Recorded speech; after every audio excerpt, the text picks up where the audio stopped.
দর্শক, গত দুদিন আগে আপনাদেরকে জানিয়েছিলাম ভারতীয় নাগরিক উত্তরপ্রদেশের বান্দা উপজেলার শেহজাদিকে দুবাইতে ফাঁসি দেওয়া হচ্ছে। সামাজিক যোগাযোগ মাধ্যমে তার বাবা মার সাথে যে কল রেকর্ড সেটি ফাঁস হওয়ার পর গণমাধ্যমে সর্বাধিকভাবে প্রচারিত হওয়ার পর সেই কল রেকর্ডে শেহজাদি নিজের মুখে বলছিল তার জীবনের এটাই শেষ কল এবং তিনি কিছু ইনস্ট্রাকশন দিয়েছিলেন তার বাবা মাকে। সে থেকেই ধারণা করা হয়েছিল শেহজাদিকে ওই দিনই ফাঁসি দেওয়া হয়েছে। আজকে স্বস্তিকর খবর হচ্ছে শেহজাদিকে ফাঁসি দেওয়া হয়নি।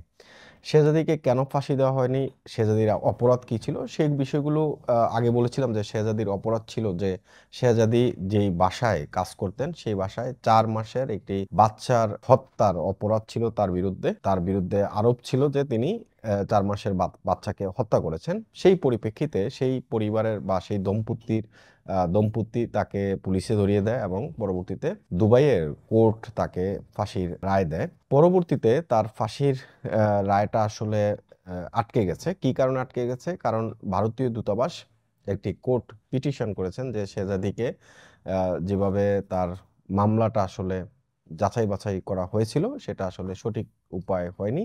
সেই পিটিশনের কারণে তার ফাঁসির রায়টা আটকে গেছে। এখন তিনি দুবাইতে জেলে আছেন।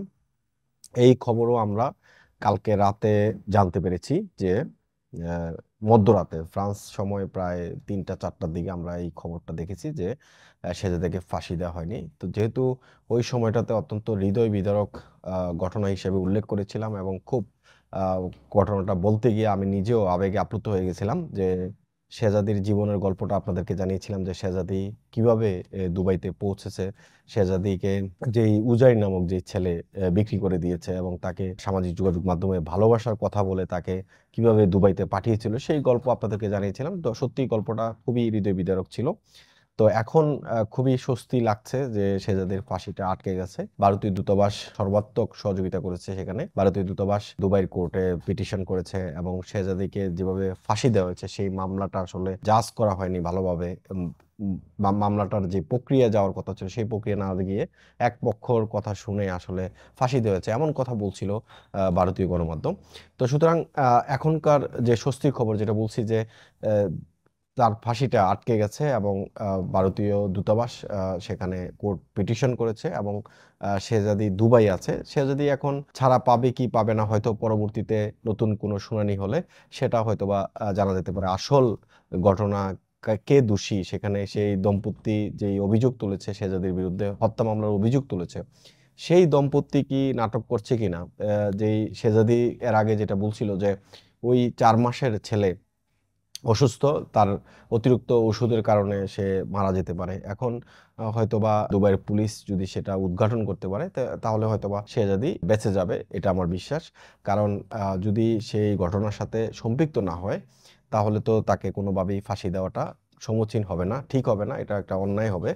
তবে একটা বিষয় স্পষ্ট যে শেহজাদির কল রেকর্ড যখন শুনছিলাম তখন সে একটা কথা বলছে যে তার বাবা মাকে একটা ইনস্ট্রাকশন দিয়েছিল যে আমার জীবনের শেষ কথা, আমি আপনাদেরকে আর ফোন করতে পারবো কিনা জানি না, কারোর সাথে ঝগড়া করবেন না, যেই মামলা করা হয়েছিল এফআইআর করা হয়েছিল সেই মামলাটা তুলে নিতে বলছিল।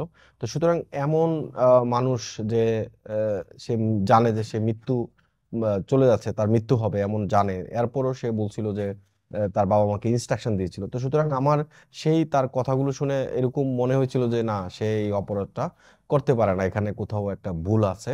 যাই হোক, নিশ্চয়ই সৃষ্টিকর্তা তার পরিকল্পনা রেখেছেন, সর্বোচ্চ ক্ষমতা দিয়ে সৃষ্টিকর্তার যে ইচ্ছা বা সেই ইচ্ছা মতোই আসলে সবকিছু হচ্ছে। তো ভারতীয় দূতাবাস সেখানে পিটিশন করেছে, এখন শেহজাদি জেলে আছে। হয়তো পরবর্তী কোনো সংবাদে সেটা জানতে পারবো শেহজাদি ছাড়া পেয়েছে কিনা। এমআইবি সংবাদ ও সংবাদ সংশ্লিষ্ট অনুষ্ঠান দেখতে ভিজিট করুন www.mibtelevision.tv ও facebook.com/mibtelevision.tv এবং সাবস্ক্রাইব করুন youtube.com/mibtelevision এ। এমআইবি টেলিভিশন, সত্য খবর, সঠিক খবর।